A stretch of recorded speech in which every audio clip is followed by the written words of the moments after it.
Thank you for coming and thank you for joining us. I'm Professor Rt Revd Rachel Treweek. I'm the Vice Chancellor here, and it is my pleasure and honour to host this Chaplaincy Lecture. That Mark, we were just talking earlier. How many years have we running the Chaplaincy Lectures? Probably about 14. 14. So there you go. It's a long-running series, but I think in our centenary year we have brought over for you not one but two bishops, which I guess is the record, isn't it, Mark? There you go. There you go. So I don't want you to be disappointed that in our centenary year we're not going to pull out all the stops. And of course we call it our centenary year because it is 100 years, nearly to the day, that the university was awarded its own royal charter that gave us our independence. And we have decided that, you know, the most prominent alumna we could find from the university is the Rt Revd Rachel Treweek, the Bishop of Gloucester. Now, just to explain that Rachel, of course, earned her BA in Linguistics and Language Pathology from the University of Reading in 1985. And she went on to work later in the NHS as pediatric speech and language therapist. And I saw from the questions later that there is at least one mentee who was told by Bishop Rachel before she was... there you are. I'll come to your question, don't worry, because that will be very interesting. Bishop Rachel made history in 2015 as the first female diocesan bishop in the Church of England and the first female bishop in the House of Lords. She also serves as Anglican Bishop for Asia and Prisons and is patron of Embrace the Middle East, bringing spiritual wisdom and political insight to complex global issues. And I wonder whether some of the questions that we might get tonight will touch our base on that. And we were very honored to offer Bishop Rachel an honorary doctorate in 2016. And I think tonight is in conversation, and I hope that Bishop Rachel will share insights from her extraordinary journey and discuss how faith can meaningfully engage with pressing social issues today. And Bishop Rachel will be interviewed by Bishop Mary Gregory, the Bishop of Reading, who will bring her own wealth of experience, including from the prison service and reconciliation work. So I hope that we can bring some fireworks here in today. And of course, Bishop Mary was consecrated as Bishop of Reading in February last year. So I look very much forward to a really fascinating and interesting evening. I'm going to sit down because the two headline acts are sitting in front of me, and I'll invite them on the stage. And please join me in welcoming Bishop Rachel and Bishop Mary.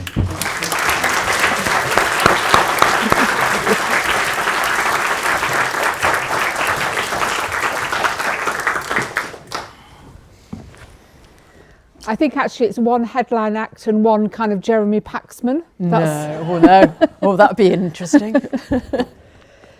So it's lovely to have this opportunity to have a conversation with you at a place of homecoming for you, because as Robert said, you were an undergraduate here. I wonder what of all your many memories of your time here you'd be happy to share? Can I just check people can hear us? Are we actually on? Can you hear it? No, can't hear us there. I can shout because I trained as a speech and language therapist. But yes, it's wonderful coming back here. Obviously I came back, I can hear now. I came back 10 years ago to receive my honorary doctorate. Thank you very much. But just coming back here, so many memories. I was just saying to you, I remember the number 17 bus. I'd forgotten that. It was really formative for me. I'd always wanted to be, since about the age of 14, a speech and language therapist. I didn't ever want to be a teacher or a medic. And one day someone said to me, have you thought about being a speech and language therapist? And there began my story to come here. This university had a really good reputation. for speech therapy, linguistics and language pathology. We were known as Ling Lang Path students, a very small number. And it's wonderful that I think Professor Susan Edwards is somewhere there. Thank you. And before I knew Susan was here this evening, I had said walking over that actually there were some key people in my life here, of which Susan was a really key one here. People who really inspired me, and women who really inspired me, who were strong in their field. And so it was a time when I was really shaped by being able to study here. One of my memories as I come back is that actually as Ling Lang Path students, we didn't really have the full university experience, because we were really in lectures almost from 8 o'clock till 6 o'clock most days. And we were here for 4 years, and we did a lot down at the hospital as well. So I sometimes look back at my time and think, gosh, I wasn't able to be involved in all those societies, but really informative. And some of my closest friends were friends that I made here at university, who I'm still in touch with, godmother to some of their children. So yes, just wonderful coming back and being here. Really happy memories. We were comparing our timetables. I was an English student, and in my final year, I think I had 4 hours a week. Yes. So I'm really sorry about that. Yeah. I did share a house in my final year with an art history student and an English student, and I had no sympathy for them whatsoever. Quite right too. Can you just share a bit about what led you to choose your subject, linguistics and language pathology? What was behind the choice? Well, as I say, when I was at school, I wasn't sure if I wanted to be a teacher or a medic. Those two things were really strong for me. And someone said to me, have you thought about this field of work? I'd never even heard of speech therapy. And I went to Hackney Children's Hospital to meet a speech and language therapist and was absolutely hooked. I've looked back over the years, particularly as my journey now as a bishop, and I think it's because for me, I so believe in relationship. And as a Christian, I believe that we are created to live in relationship with God, with one another, with all of creation. And communication is so key to the way that we relate to one another, whatever that form of communication might be. Some people are non-verbal. And I think as I look back, that was really deep in me from a young age, that wanting to relate, wanting to communicate. And interestingly, after I'd been a speech and language therapist for about 5 or 6 years, I then began to train as a family therapist, because I began to realise that working with children and their parents, it was about something much bigger than that. It was about how we are interdependent. So I absolutely believe in each person being equal and precious and made in the image of God. And so I used to really bring that to working with those children, those families, but also recognising we are created to live in relationship, and that interdependence. Wow, how we need that in our world now. But actually, I then began to train as a family therapist. And then I got my call to ordination, which I did kicking and screaming, because I loved being a speech and language therapist. We'll come on to that, but I'm just really interested in this idea about language and relationship. How do you think we're doing as a nation on what I might call the national conversation? Really badly. I agree. So I think that passion I have now in my role for relationship, I think we live in a world where everything is so binary. This is right, this is wrong. I believe this, therefore I'm going to turn my back on you. And I am passionate about people walking towards one another in places of difference. I vehemently disagree with lots of people, don't we all, not least in the Church of England, on different things. But actually we have to learn to stay in relationship. And it's really why I don't know if you can really see this, but you've got your cross of nails. I've got my cross of bullets, which came from the civil war in Mozambique. Was given to me by the bishop there, part of a project called Swords into Ploughshares. And it was given to me at consecration, because I am passionate about how we transform conflict, and actually taking these shell cases of bullets and saying we can make them into something, the symbol of the cross, which is about peace and reconciliation. That's also really deep within me. And I think we are doing appallingly in our world at living with difference. Can you think of any examples where it's done well to encourage us? Well, I do see it in different communities where I think people do come together in places of difference. Interestingly, I've just been in Palestine, which I'm sure we'll come on to, which is a place very, very close to my heart, Israel and Palestine. And I had the most momentous event on one day, about 3 weeks ago, where I was planting olive trees with Jews, Muslims and Christians. And people vehemently disagreeing on lots of things, but coming together to plant those olive trees deep into the earth. And so that's one example very much on my mind at the moment. I see it in children in schools where children of real difference and real different backgrounds. I was in a school not so long ago where they brought children together from very different backgrounds who were learning to listen to one another. And I thought, actually, I hope that doesn't leave you, but I suspect it might. So, you know, I think there are places. And in churches, I was in a church on a Sunday, people of really diverse backgrounds, people from different countries, people from different social structures, different ages. And it was one of those churches where it really warmed my heart because I was confirming, those of you who are familiar with the Church of England, where people were actually publicly declaring their faith in Jesus Christ and confirming them as a bishop. And here was a group of really diverse people who said that what they had most enjoyed was being together and meeting people they would never have met usually in the walk of life and sharing faith together. So I want to go back to you being dragged kicking and screaming into theological college. I think in this diocese, I think you were at Wycliffe Hall. I was. And you were one of the second year of women to be ordained priests. But tell us about the kicking and screaming. What was the fight? Well, when I went to theological college in 91, I was only 5, you understand. When I went to theological college in 91, women could not be priests in the Church of England. And I often look back at that time and think, what was it that was so deep within me, where I absolutely had a wrestle with God. It was just like Jacob in the Old Testament wrestling with God. I was sure that God was calling me into the church, but I really didn't want it. And I remember talking to a very wise person. I said, but I can be far more used as a speech and language therapist, as a family therapist. And this very wise person said to me, you will find your connections in your families in a different way. And that was true, because all those things of relationship and connection, I carried into that. But I went to theological college, yes, at Wycliffe Hall, an evangelical college.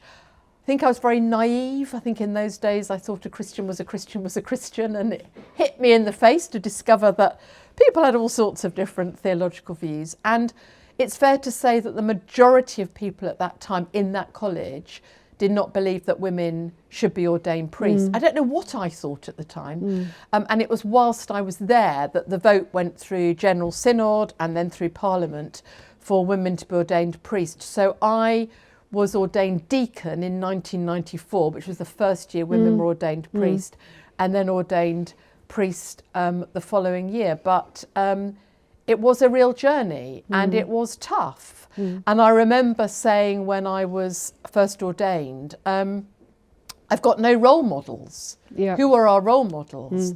And again, a very wise vicar said to me quite harshly, why do you need a role model? You are called to be yourself. And I think that's something I learnt here as well. Not to look sideways at other people who are doing all sorts of different courses and always to think I should be like them or doing that, but actually to become fully who I am. And people here enabled me to do that. So it was an extraordinary time being ordained in those days. It was tough because lots of people didn't feel that women should be priests, and many people still don't, although things have changed.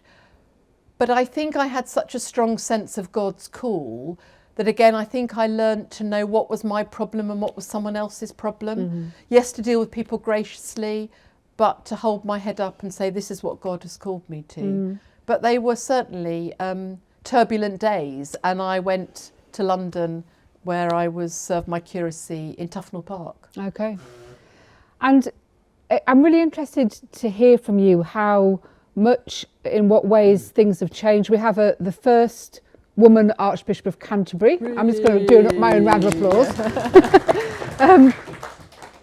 And yet, when she was still Bishop of London, Sarah Mullally, she spoke about microaggressions suffered by women in the church.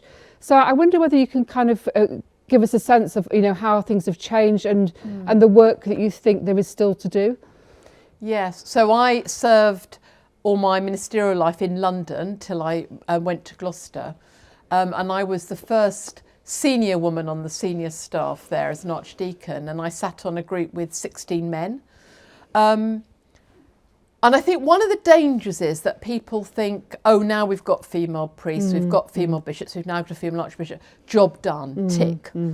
And that's not true. No. And I certainly still come across female priests, I'm sure you do, who find it really hard. I would say a lot of it's quite subtle for me. So when people say, when I was first in the House of Lords, and some of the men would come up after and say, oh, well done. and I'd be like, would you have said that if I was a man? And sometimes I'll challenge that. And it's that thing of sometimes you say things and then, you know, everyone nods, and a little bit later a man says it and everyone's like, oh, that's a really good thing. You think, I think I might have said that. But it's also about, equally, I don't want to become a kind of clanging cymbal. No. I think it is about helping people become who they fully are. And I remember when I was in London as an archdeacon, and I was not allowed to sit in the sanctuary of lots of churches.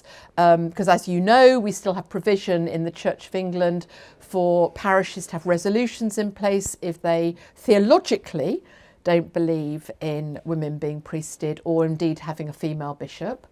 And we make provision for that. But I used to, when people say, oh, that's dreadful that you can't do that, or, you know, as bishop, it's dreadful that that parish won't, you know, let you go and lead their worship. And I just say, that's not my problem.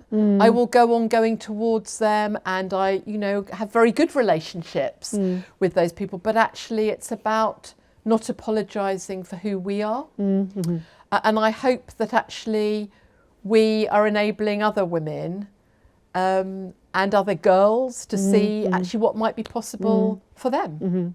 Absolutely.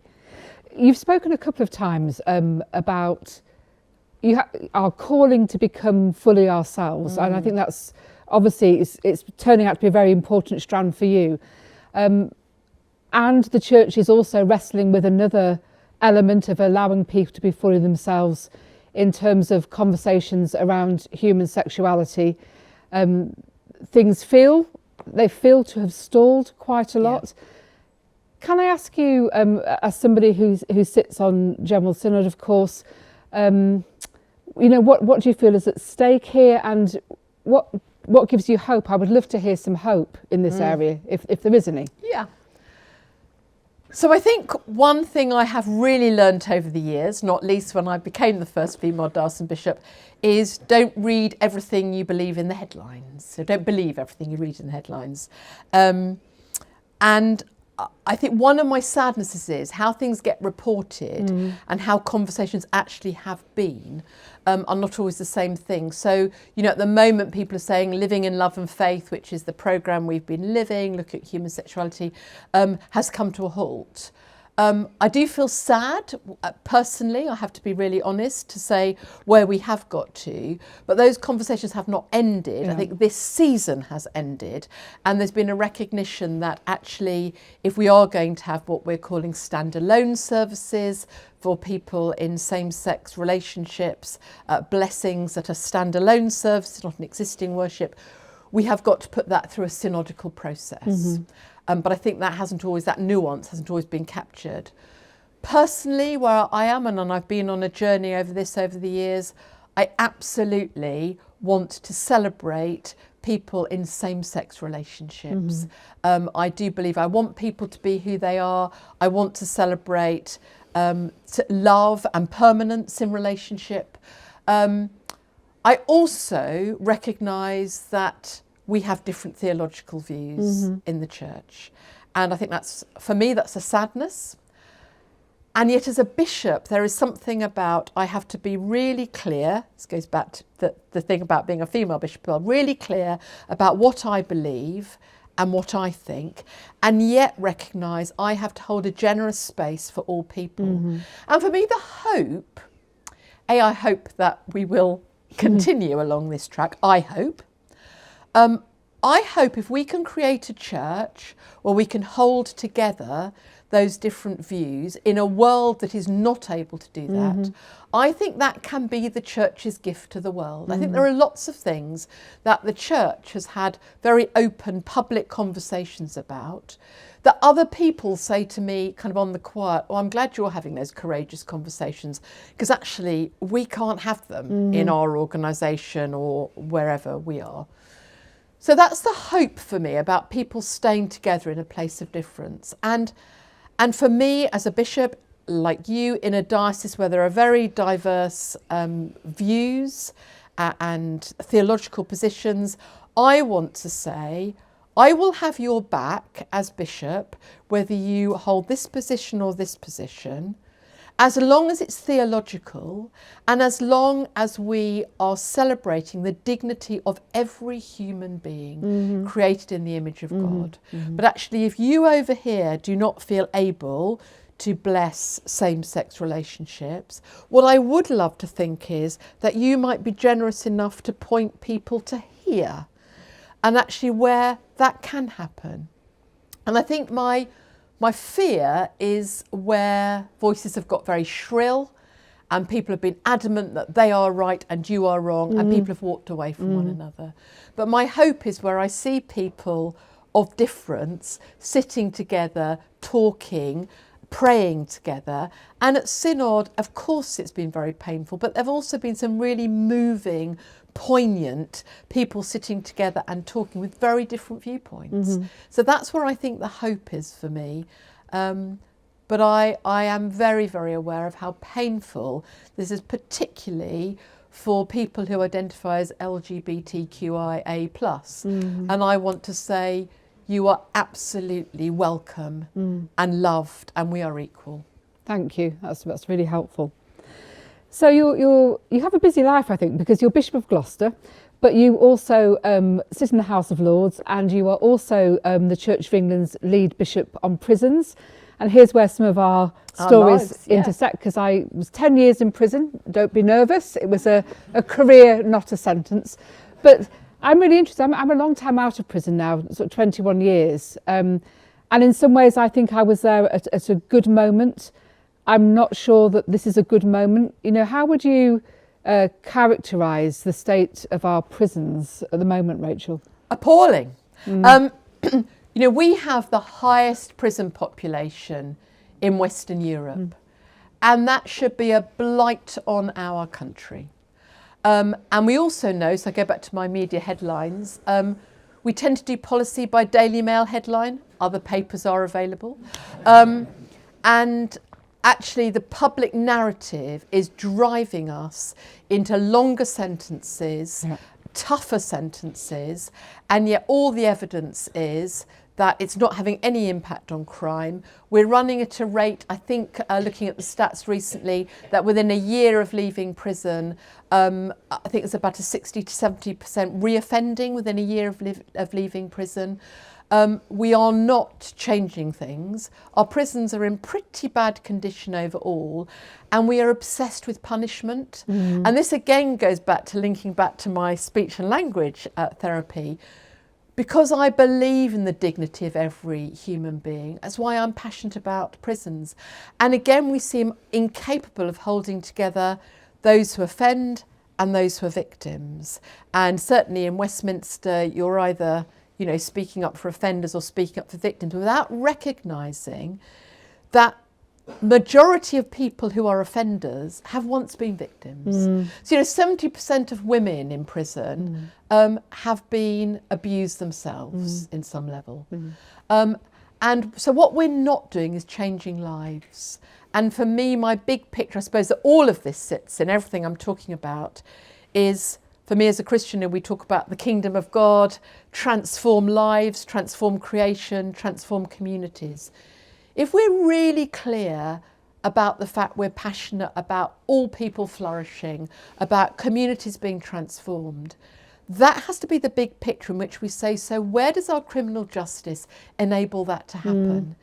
And actually we're sending more people to prison for longer and it's not making any difference. And then when we say, I often stand up in the House of Lords and say, even if you don't care about people, it's costing nearly £60,000 a year to send someone to prison. Times that by 88,000 people in prison at the moment, that's a lot of money.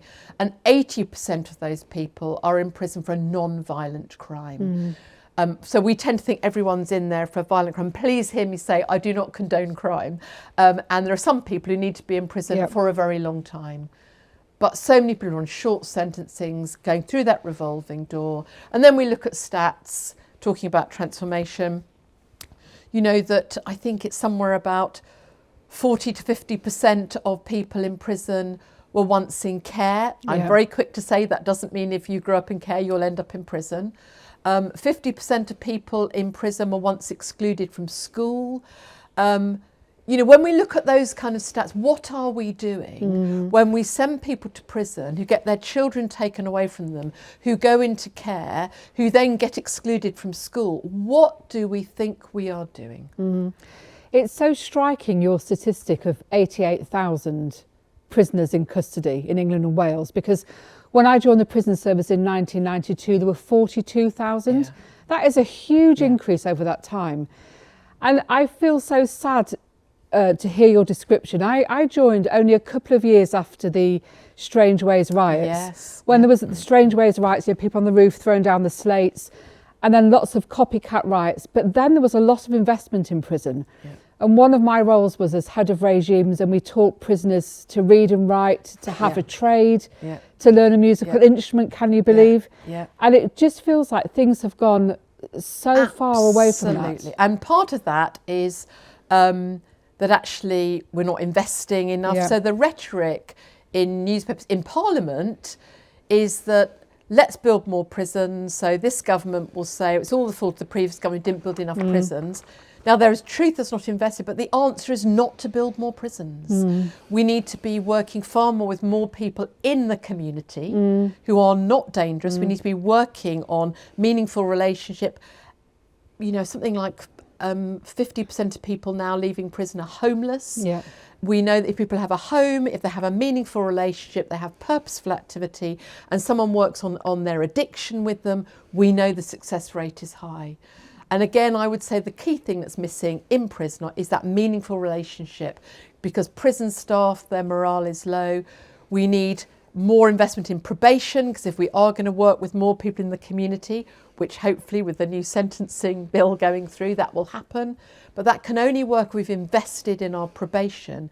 And meaningful relationship is so important in all that, and purposeful activity. And I want to say, this sounds like doom and gloom. You know, there are lots of really good news stories where people say it has been the purposeful relationship that's enabled them to change their lives, whether in prison or when people have come through the gate. And I long for more churches to be involved in that work. I worked in prisons in Yorkshire, and a lot of my staff were ex-minors, and they were absolutely fantastic prison officers. I remember in a young offenders prison, they were just like dads, because they were nearly all men. They were just like dads to these young lads who had never had proper parenting, and the best of them would say, you need to get up and have a shower, go to work, you know, your cell's filthy, clean it out.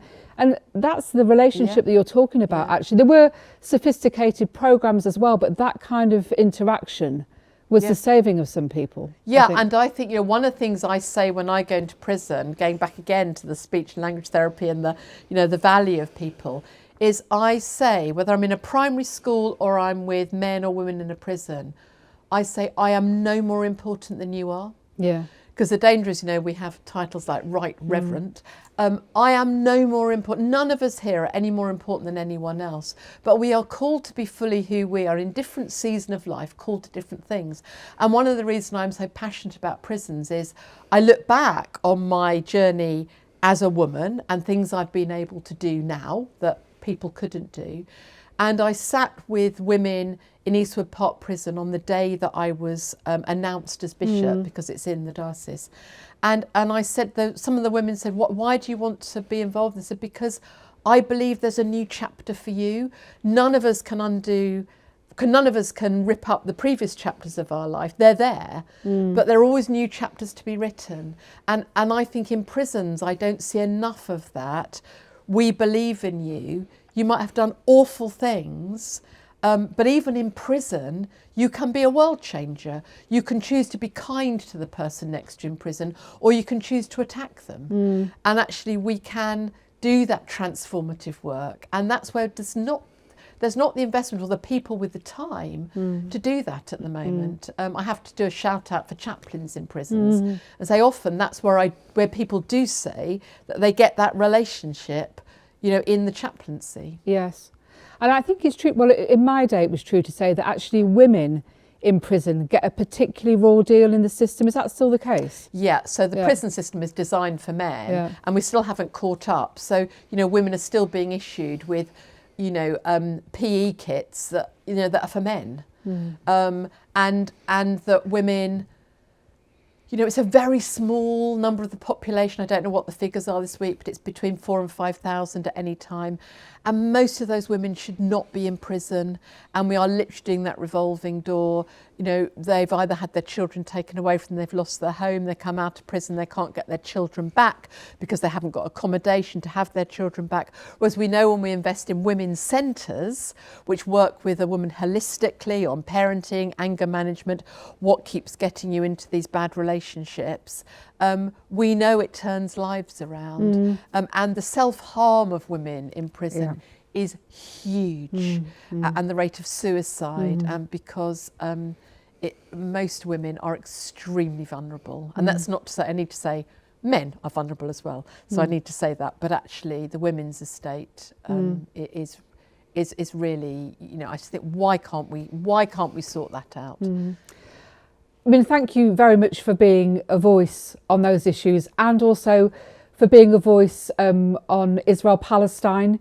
You have been a regular visitor there, I think, and have just recently come back. I have, yeah.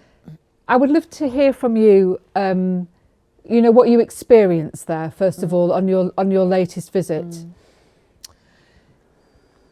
This is going to be a bit depressing this evening. I don't want to keep depressing. I want to talk about hope, which I will talk about. Even since I was back last June, the situation in the West Bank has deteriorated. And I think one of my things I feel really strongly about is that, for understandable reasons, the spotlight has been on Gaza. And I need to immediately say, again, we're talking about binary issues, what happened on October the 7th, 2023 was abhorrent, heinous. We need to name that.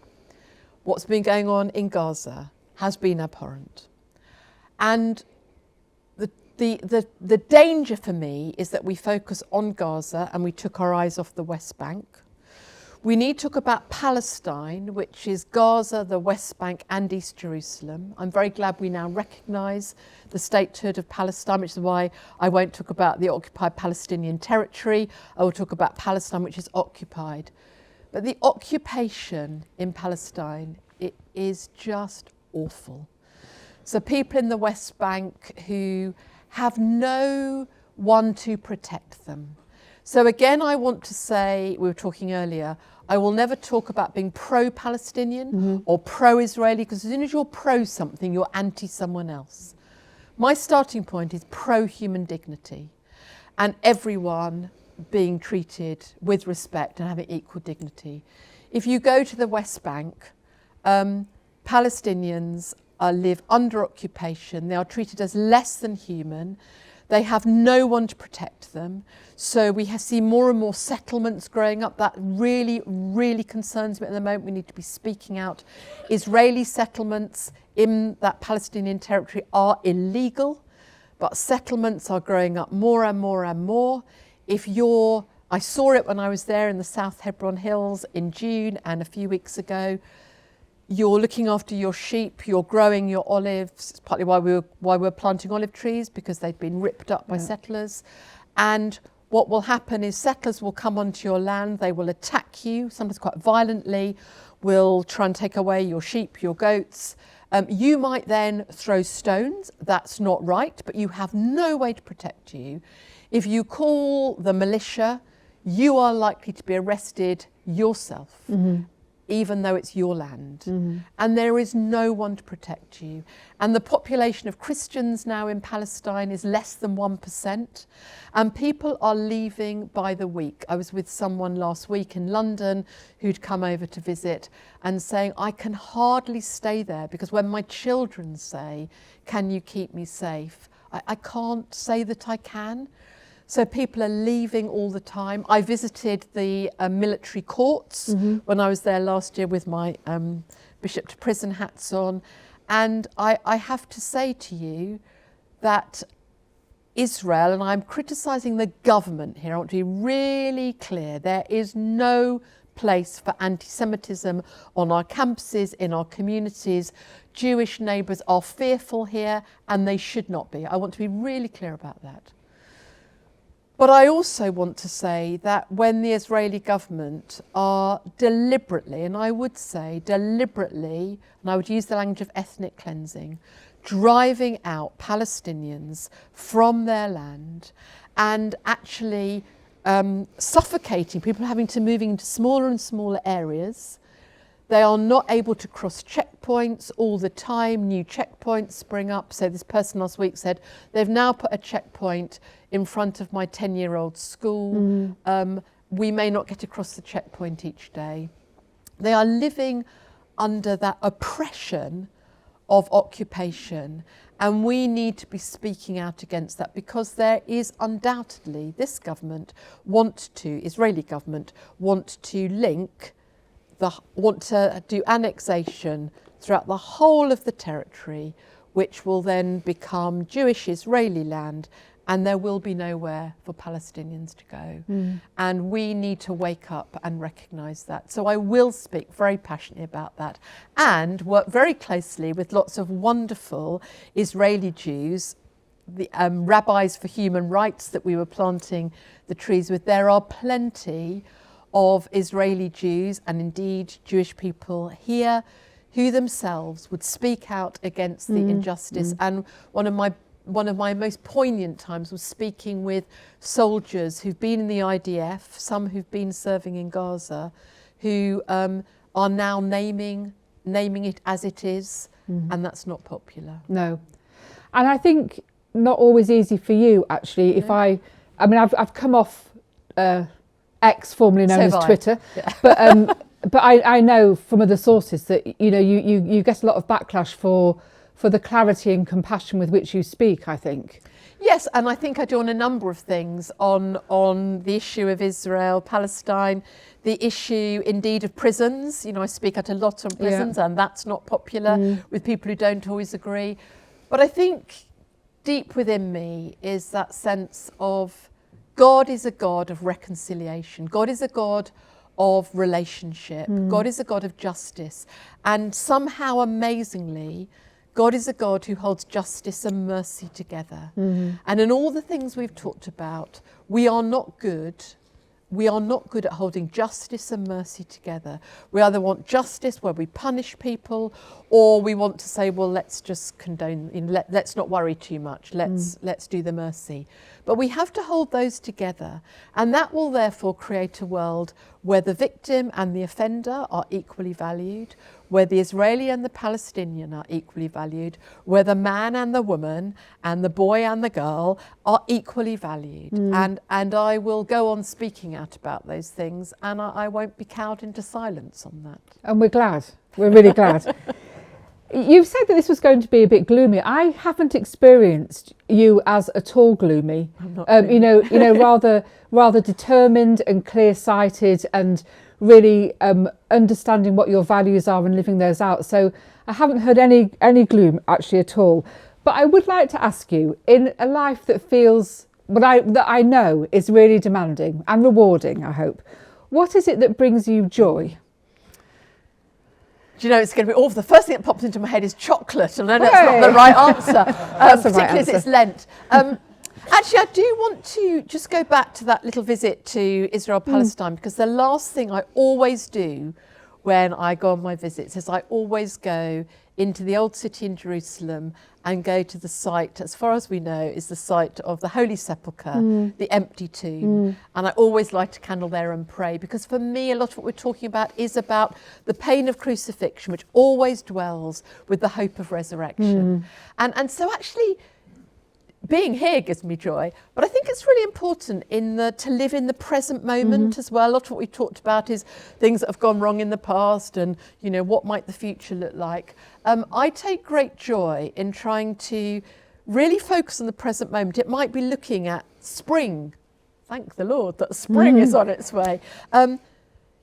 Spending time with children and young people really gives me joy and hope. I think too often we talk about, young people today, whereas actually when I sit with people in secondary schools, I've been doing some work with young people around the criminal justice system and trying to get their voices heard, and took some of those young people into Westminster to talk to peers and lords about their views, so peers and MPs about their views, and they give me real hope. And so it's those conversations, and in prison where people talk about discovering a transformation or discovering that thing in their life that actually they're now wanting to turn around. Laughter, we don't laugh enough. And I do believe that's a real God-given gift. I want to know, do animals laugh? Discuss. But, as humans, we really love. So it's those times of being with people where people share their stories, where I hear, people's stories of pain, but what's been transformed in their lives, and a good bag of Maltesers. Yeah. Galaxy. Oh, yeah, no. Yeah.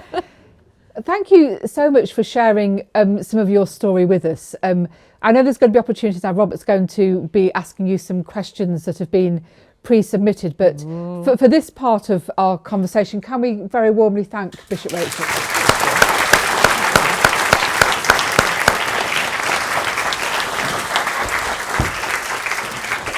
Thank you very much. You're welcome. I should make it clear that I'm going to ask your questions to Bishop Rachel, so there's no chance of mansplaining. Can I just say to you, if I was in a school, let me just answer the first one. No, I don't have any pets. Yeah.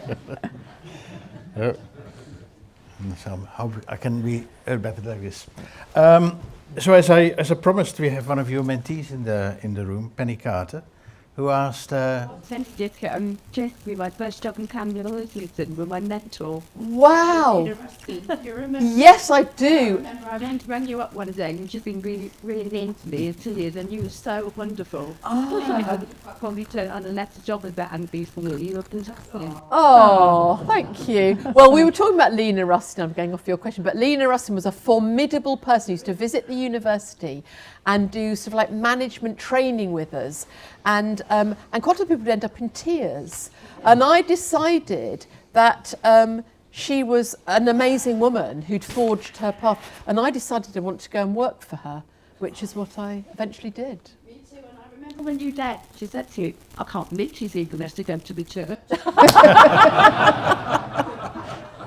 I hope you heard it at the back of the room as well, but just when we asked for more laughter, but I think Penny's question was more back to you, Bishop Rachel, now, how your training in speech and language therapy has impacted on your religious. That's a great question.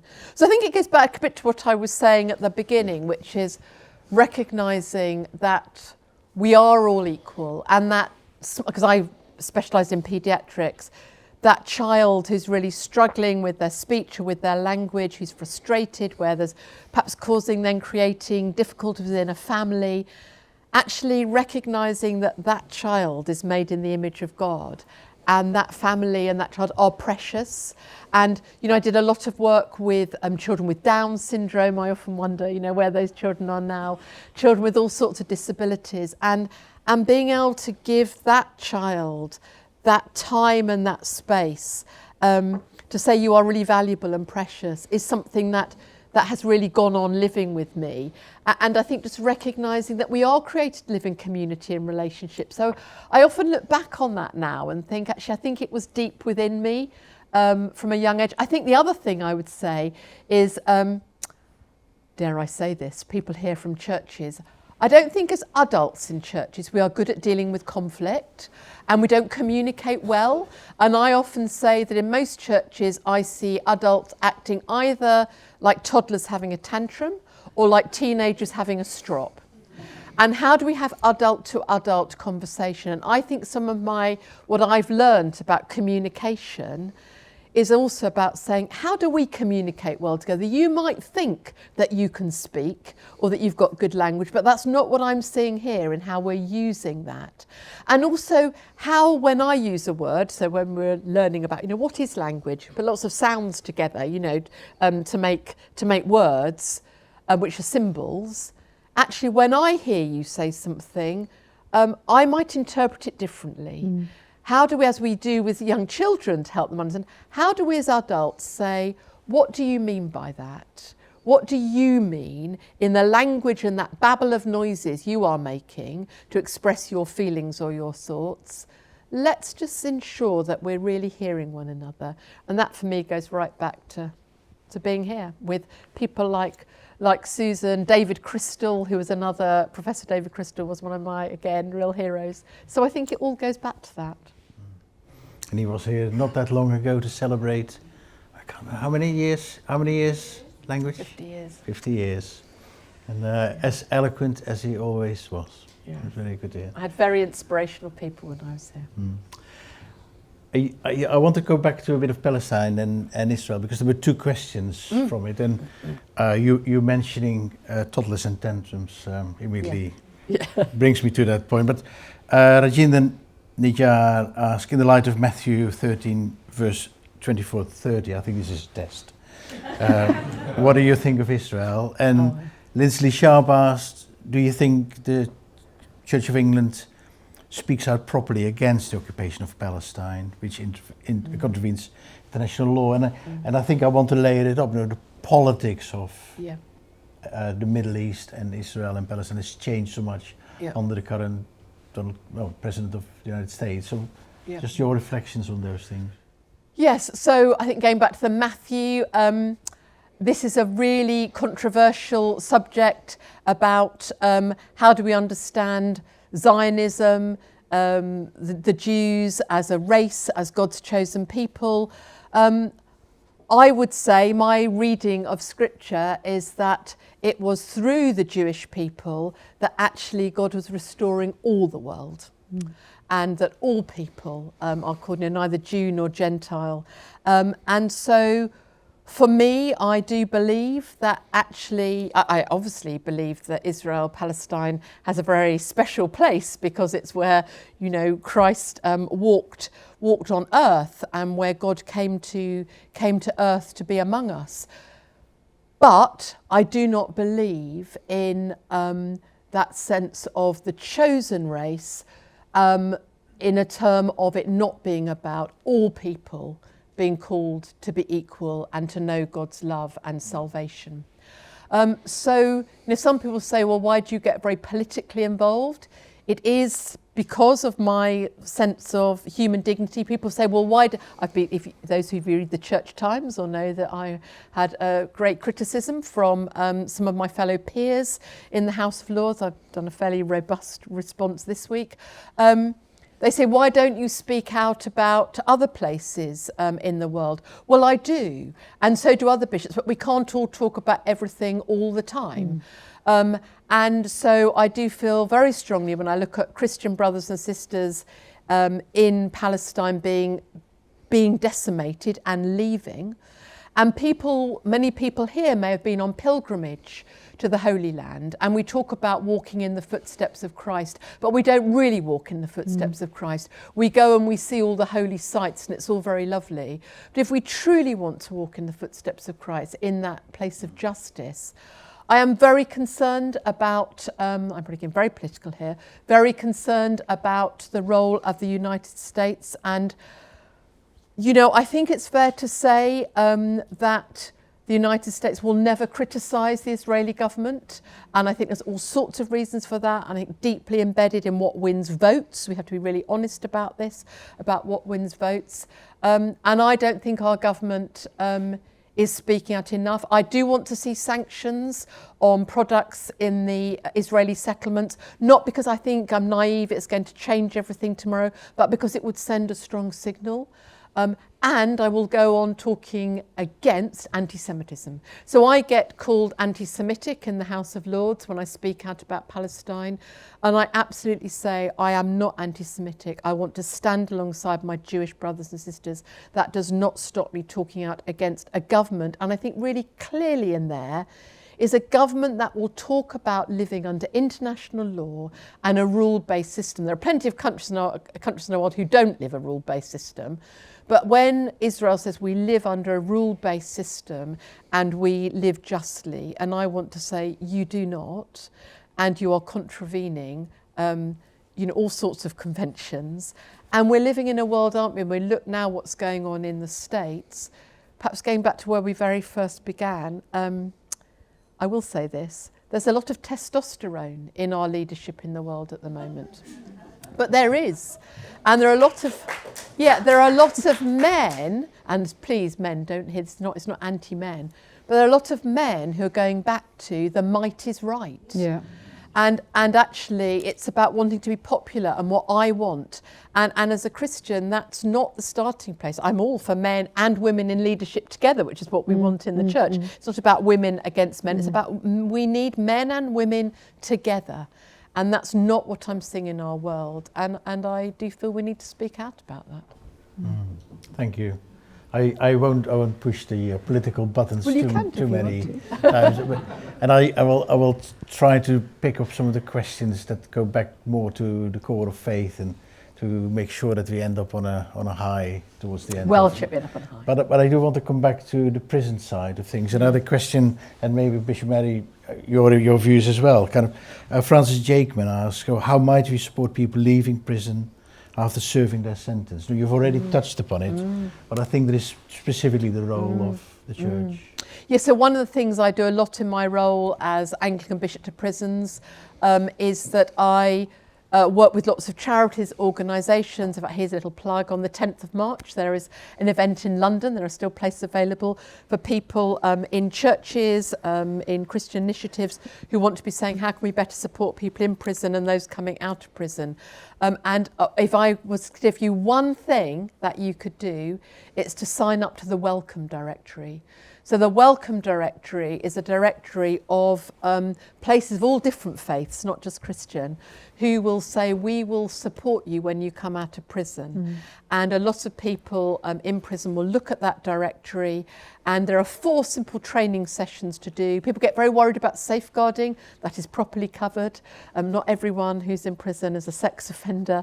And actually, in our churches, if more churches sign up to that Welcome Directory, so when people come out of prison, they know that if they went to your church, they would be welcomed and feel safe. That would be a huge, huge step. So that would be my real call out. And the other thing is Prison Fellowship does amazing work, not only praying, but also with prison visitors. Lots of people, you all know this, lots of people in prison don't have anyone to visit them. We're going back to that meaningful relationship. So there are lots of practical things that people can do. Thank you. Bishop Mary? And if people don't feel able to visit, then to write. Yes. So the things in prison that used to cause riots were literally the food, the telephone calls and the visits. If those things were in place as a prison governor, then your prison was running well. But some prisoners never get any mail at all. And so if you don't feel able to visit for whatever reason, there's pen friends schemes that can make a difference. I do also want to say that actually I think our churches are already places of hospitality. Yes. We have a lot of ex-offenders in our churches. Some of them have to be on agreements. And churches are doing that really well. And I'm really grateful to churches who manage that really well, welcome people whilst keeping other people safe. I think they're already places of sanctuary. Yeah. Yeah, I would really agree with that. And I think it was interesting when you said I was in prison and then you said, oh, you know, fine. Because actually I was doing a session at Theological College last week and I said, how many of you have been in prison? And there was a bit of laughter because I was talking about visiting, but I said, don't laugh because there will be people here who have been involved with the criminal justice system and we shouldn't be making assumptions if we really believe in people changing their lives around. And that we've got chaplains and vicars who've been in prison and our churches are being amazing place of hospitality. They are. So, yeah. Okay, so I'm going to turn to a completely different subject, but I can't go in any meeting and AI, artificial intelligence, doesn't come up. And I had a question here from Sarah Woods, kind of, in a world of expanding technology with less human interaction, how can we separate faith from AI? Do you know, I've got an event next Tuesday where we've got an AI expert coming along to help us think theologically, and obviously the Bishop of Oxford is very good on this. Yes, he is. I would say that my big concern about AI does go back to relationship. You know, one of the questions is, do robots have souls? Discuss. So I think in lots of places we are seeing robots replace relationship. Now in one level that has been amazing. You know, that actually we're seeing things in care homes, things where robots can do things for people, and you know, there is some positivity there. But I am really concerned that if we don't really wake up to AI now and see what the good is, but also the dangers. I was hearing someone who has got a brain the size of a planet, who does a lot on AI, on Radio 4 a few weeks ago, who was saying the way that we set our algorithms for AI is really important. And he was saying he worries that if we don't build kindness into our algorithms, I thought was fascinating, is how do we program for kindness? He said we could end up with that Brave New World with robots who will take us over and will not have that inbuilt actual kindness and valuing one another.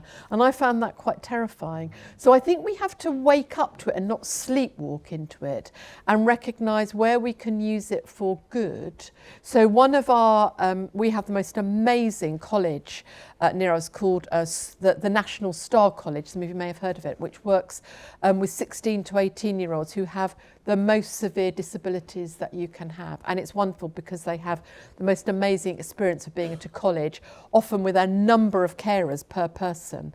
And when I went there the last year, quite a few months ago now, they had got some independent living where they were using AI, things like people who can barely communicate, but with ways to actually be able to see what was in the fridge and then be able to order things from Tesco's so that someone could come in and cook them what they wanted, all non-verbal, that could actually set their curtains to be open in the morning at what time, to have the music they wanted, all through very sophisticated AI, which is giving that independence to people. It was stunning. But then I was thinking, but that could actually run away with us. So I think it's about how we go on having conversations about it, but let's not forget the human soul and relationship. I don't think we can ever replace human relationship, and some of what AI is doing for the workforce, where we are going to need less people in some jobs that might be very good, but actually when we think about the workplace where people actually relating to one another, and we're not only stripping jobs away, but we're stripping, now let's look at the fact, you know, go and stand on a station, as I'll do later, everyone will be looking at their mobile phones, they won't be talking to one another, and I think AI could exacerbate that. So may I ask a cheeky question? Have you ever asked ChatGPT, does God exist? I haven't actually, but I know that I found that ChatGPT often gets things wrong. So that's quite interesting. But we do, interestingly, use AI now to take minutes in our meetings. And then we look back, and that's revolutionised our minute taking at Bishop's Council and in our staff meetings. Again, you have to use it carefully. But no, I haven't. I'll go and have you done that? No. But I was wondering where you stand on the platform later on. Yeah, I'll Good go exercise. and I'll go. Do you mind me adding? Yeah, I go know, on. just very briefly, that one of my, I think Rachel's absolutely right, that there are so many good uses for AI.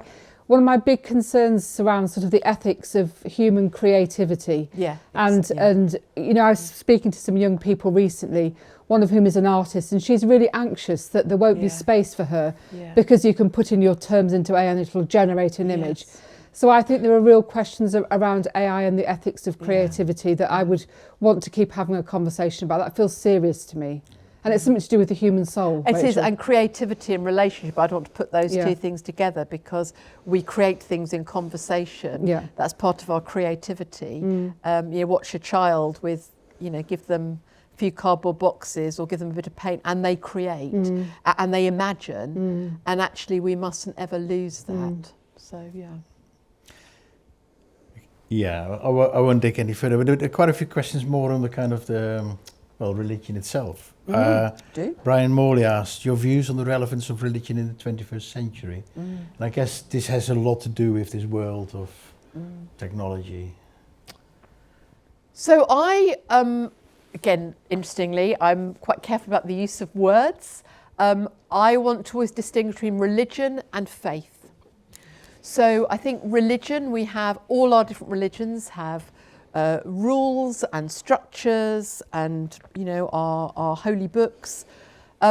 Faith to me goes back to the soul and how we relate to God. So I'll never be able to argue. I can ask ChatGPT, but I can never argue for the existence of God. I can only talk about the God that I have encountered and who has transformed my life and what that means for life. So I think that, yes, God is present in the 21st century. Do I think that there are bad things in religion that have caused divisions and go on? Yes, I do. And I sometimes want to say, is faith there? Because I don't always think it is. When I encounter people of different faiths, and we often talk about faiths, coming together to work together on, might be things around creation or about issues of justice, like planting trees, there we might disagree, but we are living out faith. If we just sat around and talked about religion, I think that's often where people end up at war with one another.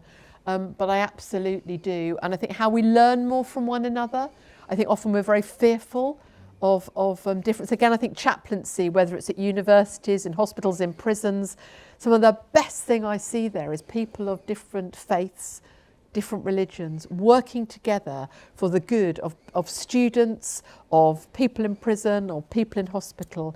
We have a lot to learn from chaplaincy. I think we need more of it. Okay. Bishop Mary, I've got one specifically addressed to you, so I'll give Bishop Rachel a moment's rest. Kathy Bull asked, how do you feel about people of different faiths with respect to life after death? Okay, really interesting. I was very recently on a webinar speaking about dying well. And I was speaking from a Christian point of view, and there was somebody there speaking from a Muslim point of view and from different faiths. And it was very interesting seeing what we have in common in terms of particularly preparing the dying for their death. And I have to say, I was really moved by the Muslim community's account of how they understand about caring for the dying, that it's a matter for the home and, the community gathers around people. I'm not sure what the question is getting at. Maybe it's asking, do I believe that people of all faiths encounter life after death? I'm really, really happy that I'm not the person to make the decision. I'm not the being to make the decision. My experience is of a very generous God who longs to draw all people to himself or to herself or to God's self. Let's say God's self. That's what I say, God's self. So this is the God that I know and the God that I follow. And I therefore look forward to a heaven where there are people of every faith there, actually. I can't develop a framework where faithful people who worship God through the Muslim faith or the Jewish faith are not going to be there with me. In the book of Revelation, there's a description of people of every tribe and language and people and nation being gathered together in heaven. And I really hope that's what it's like. And I know that, you know, some Christians would say, well, what does that mean in terms of the death of Jesus Christ? Well, in John's Gospel, it talks about God so loving the world that he sent his only son. So I don't think that in any way devalues the death of Jesus Christ. I look forward to a heaven where all people are gathered and we finally understand what it is to love each other. I can see why the question was addressed to you. Bishop Rachel, we talked a little bit about politics. Christopher Wood is playing on the theme. He said, where do you see Jesus' teaching in the governance of this country right now? That's a really good question. So at the moment, we can have all sorts of views that the Church of England is still the established church. That doesn't rule out everyone else. But I don't think we step into that confidently enough. I also think people often don't recognise the Christian heritage of this country. We've talked about, you know, prisons. The reason I'm Anglican Bishop for prisons is because under law at the moment, as it still stands, every prison has to have an Anglican chaplain. Now, for me, there is saying, let's step into that space confidently. People say, should we have bishops in the House of Lords? That might be another question. Discuss. I think the House of Lords needs reforming. But I wasn't the one that put my hand up and said, please, can you take me to the House of Lords?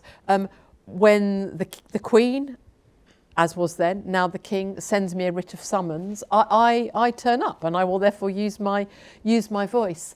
But I don't think we're confident enough about saying, yes, we have a Christian heritage here in this country. We have people of all different faiths and no faith.